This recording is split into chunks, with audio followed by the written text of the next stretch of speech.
Hello friends, welcome to our channel.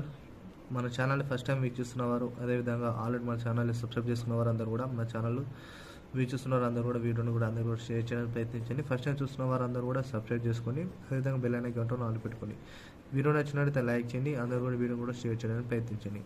తెలంగాణలో ఉద్యోగులకు సంబంధించి, పెన్షనర్లకు సంబంధించి ఒక గొప్ప శుభవార్త అయితే తీసుకురావడం జరిగింది.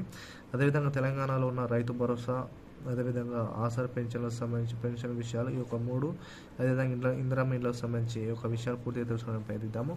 కాబట్టి ప్రతి ఒక్కరు కూడా వీడియోని ఇక్కడ స్కిప్ చేయకుండా చివరి చూడండి. వీడియో నచ్చితే లైక్ చేయండి. ఇంకా వివరాలకు వెళ్ళిపోయినట్లయితే, ఉద్యోగులకు పెన్షన్లకు 60 నుంచి 65 పెంపు రాష్ట్రమంతా ఎవరైతే ప్రభుత్వ ఉద్యోగులుగా పనిచేస్తున్నారో వారి ఉద్యోగులకు అందరికీ కేంద్ర ప్రభుత్వం నుంచి, అదేవిధంగా రాష్ట్ర ప్రభుత్వాలకు అయితే ఆదేశాలు అయితే జారీ చేయడం జరిగింది. ఎవరైతే ఉద్యోగస్తులు ఉన్నారో వారి యొక్క రిటైర్మెంట్కు సంబంధించి, అంటే పదవి విరమణ ఏదైతే ఉందో పదవి విరమణ సంబంధించి వారి యొక్క వయసు అనేది గతంలో 50 నుంచి 60 సంవత్సరాలుగా ఉండడం జరిగింది. గతంలో 2 years అయితే పెంచడం వలన చాలా వరకు మనకు ఉద్యోగస్తులు అయితే చాలా నష్టపోవడం జరిగింది. దీనికి మాదిరిగానే గతంలో కేసీఆర్ హయాంలో ఇదైతే పెంచడం జరిగింది. ఇప్పుడు సీఎం మనకు రేవంత్ రెడ్డి గారు కేసీఆర్ పెంచిన దానికి నేనెందుకు ఊరుకుంటా అని మనకు సీఎం రేవంత్ రెడ్డి గారు ఏం చేశారంటే, ఈ యొక్క 61ని దాదాపు 65 ఏళ్లకు దాదాపు 4 సంవత్సరాలు పెంచడానికి అయితే అవకాశాలు అయితే కనబడుతున్నాయని సీఎం గారు అయితే తెలపడం జరిగింది. దీనివలన చాలామంది ఉద్యోగస్తులతో చాలామంది నష్టపోవడానికి అవకాశం ఉంది. అదేవిధంగా నిరుద్యోగులలో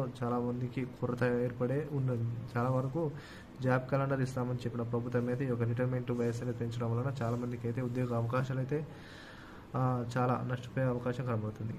కాబట్టి ప్రతి ఒక్కరు కూడా దీనికి సంబంధించిన వార్త కూడా అందరూ కూడా షేర్ చేయడానికి ప్రయత్నించండి. వీడియో నచ్చితే లైక్ చేయండి, అందరూ కూడా షేర్ చేయండి. ఈ తెలంగాణలో రైతు భరోసాకు సంబంధించి 3 ఎకరాల వారికి అయితే అందరూ కూడా ఆసరా పింఛన్లు మనకు రైతు భరోసా పడడం జరిగింది. ఆసరా పింఛన్లకు సంబంధించి 4,16 రూపాయలు, 6,16 ఆసరా పింఛన్ అనేవి ఈరోజు అయితే ప్రతి ఒక్కరి ఖాతాలో జమ అయితే, ఇక ఇందిరమ్మ ఇండ్లకు సంబంధించి L1 కేటగిరీ కింద దాదాపు కొత్తగా ఇల్లు కట్టుకునే వారికి అందరూ కూడా ₹1,00,000 వారి అకౌంట్లలో జమ చేయాలని కూడా సీఎం గారు అయితే ఆదేశాలు అయితే జారీ చేయడం జరిగింది. కాబట్టి వీడియో నచ్చిన లైక్ చేయండి, అందరూ కూడా షేర్ చేయడానికి ప్రయత్నించండి. Thank you.